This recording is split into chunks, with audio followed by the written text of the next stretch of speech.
Hello, everybody. My name is Juan Pastor, and today I will be talking about some general aspects about the course Foreign Language Acquisition and Learning. So, let's talk about the description first of this. This course is a methodological course and it allows us to experience the foreign language acquisition in real life case scenarios. So this course has two academic credits and it's also divided into two units. The first unit is called Foreign Language Acquisition from the Theory to the Practice that I was mentioning at the beginning, where we will be able to connect that what we learn and reflect among our case scenarios that will have the second unit is called learning trends in foreign language. So the course is divided into 5 phases. We are currently in the first phase, which is mainly about getting to know the course and explore what we learned through the entire course and get familiar with all the aspect that has to do with the practice itself. Alright, so afterwards we will have some other phases and we have to complete 32 hours in total. This 32 hours of pedagogical practice begin in phase 2. So in phase 2 we are going to have 8 hours for participant observation practice and 2 hours for material development. We also need to have 3 hours for ESAPEC. After that, in phase 3, we'll be have 8 hours of participant observation practice and 2 hours of material development.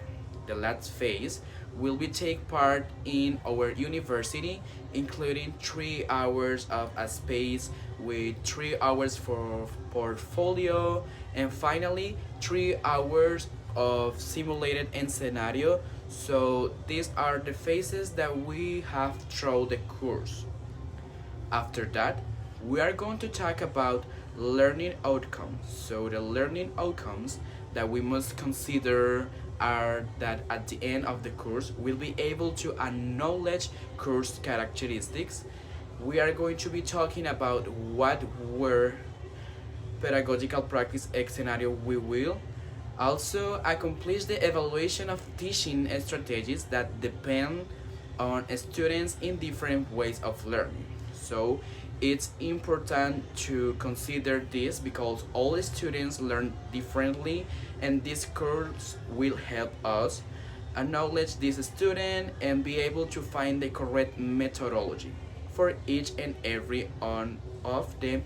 It's also important that we consider how we will organize and propose assessment according to classroom environment.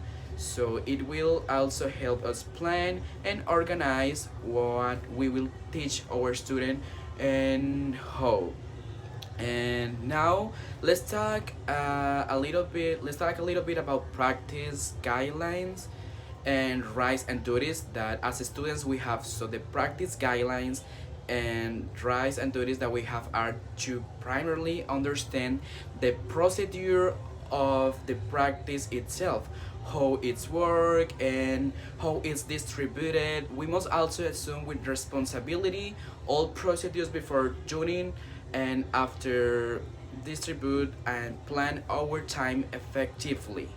This is very important because some of us have a bit like complicated schedules because of our job or because personal issues. So it's very important that we organize our time with the institution that we will have in the practice with and be able to accomplish all these times where they're on time. Is also important that we maintain a positive communication, decent personal appearance and good attitude as teachers information and as students obviously. From the United, we must always have a very good presentable attitude in appearance, because the way that they will see us and that we see ourselves, it would be reflected among our student and other people as well. Alright, afterwards, we shall also be responsible and follow the schedule we have agreed to have and prepare everything according to the guidelines of each step. So take each step slowly, obviously. We have a time limit, but it's also important that we read carefully the instructions and that we follow everything correctly. We shall also be aware of the practice session and go to the ones that take place in our practice scenario and also in our university.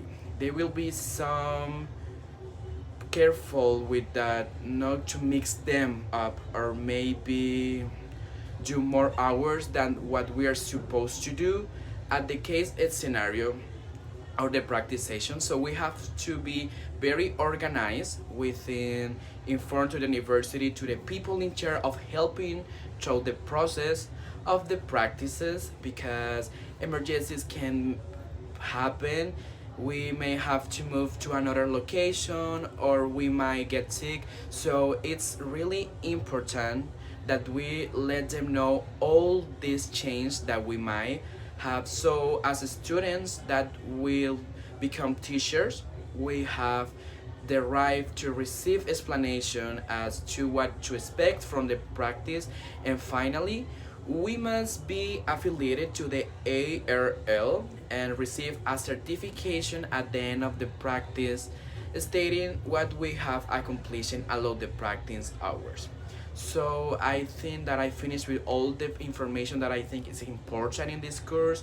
We need to have in account all these little points because we need to learn, we need to complete all the course successfully, and I think that's all. Remember, complete with all the steps that the guidelines ask for every student, complete with the time, be responsible with all the things that you need to do in your practice X scenario.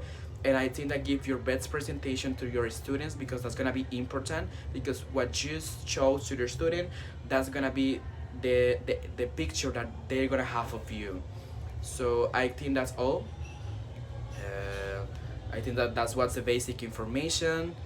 I think that was all for the video. I hope that you have questions. You remember that you can leave it on the comments, and that was all. Thank you so much for watching this video. Thank you so much for your attention, and I hope to see you in another occasion. Thank you so much for watching. Bye bye.